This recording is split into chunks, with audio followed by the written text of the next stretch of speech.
দেখো বন্ধুরা, স্পাইডারম্যান হেঁটে হেঁটে আসছিল, পেছন থেকে সুপারম্যান এসে স্পাইডারম্যানকে খুব মার মারে, আকাশে ছুঁড়ে ফেলে দেয়। আকাশ থেকে মাটিতে পড়তেই সুপারম্যান তখন ওখান থেকে উড়ে পালিয়ে যায়। সেটা দেখতে পেয়ে দৌড়ে দৌড়ে আসে আয়রন ম্যান।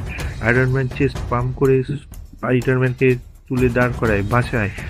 তখনই দাঁড়িয়ে স্পাইডারম্যানের মাথা ঘোরে, কিন্তু কোনো উপায় না দেখে আয়রন ম্যান হেল্প চায় হাল্কের থেকে। হাল্ক ফোন বার করে যেই স্পাইডারম্যানের খবরটা পায়, তখন ও রাগ করে এক লাফে চলে আসে আয়রন ম্যানের কাছে। আয়রন ম্যানের কাছে আসতেই আয়রন ম্যান স্পাইডারম্যান আর হাল্ককে এক করে ফেলে শক্তি দিয়ে। তখন তৈরি হয় নতুন হাল্ক স্পাইডার। এক লাফে চলে আসে সুপারম্যানের কাছে। সুপারম্যান তখন নাচছিল। সুপারম্যানের কাছে আসতেই হাল্ক স্পাইডার অ্যাটাক করে সুপারম্যানকে, দুম দুম করে ছুঁড়ে ফেলে দেয়, আছাড় মারে, তুলে মারে, তারপরে ছুঁড়ে ফেলে দেয় সুপারম্যানকে।